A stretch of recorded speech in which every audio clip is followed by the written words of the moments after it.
So in an old money neighborhood versus a new money neighborhood, there are two big differences. In an old money neighborhood, privacy is extremely important. In a new money neighborhood, people constantly want to know what you do, and you sort of have to explain what your recent achievements are. But in old money neighborhoods, like in the suburbs of Chicago, a lot of transactions actually happen privately. They are not public transactions.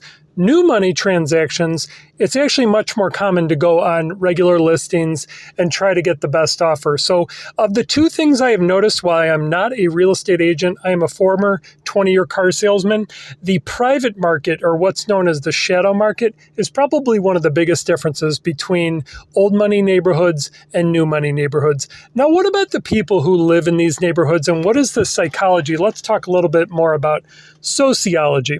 So in an old money neighborhood, multiple generations have lived in these types of towns, and they don't really speak much about money or what they do. It's kind of just known and understood. So the luxury language is actually very silent. New money towns, it's much more common for people to take a bunch of pictures, show their home on Facebook, show backyard parties on Instagram.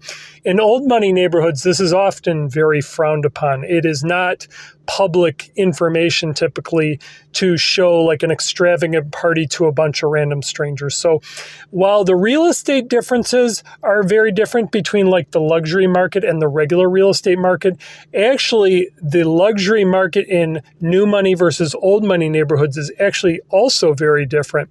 Old money neighborhoods, it's very common what's called a pocket listing or private listing. So when someone is looking for, let's say, a $5 million home, they do not go through the normal channels that a regular person might go through. This is called a luxury network, where basically agents have lists of private phone numbers for exclusive, like high-level executives, sports figures, maybe even movie actors. But a big misconception about old money, wealthy neighborhoods is that these are all like famous people. Oftentimes, this is what's called as intergenerational wealth or multi-generational wealth. Basically, money that's as old as almost the country itself, like when people still used horses, that there are people who are 4 to 5 generations deep in inherited money and real estate. So they often transfer these properties, sometimes for $0 to other family members.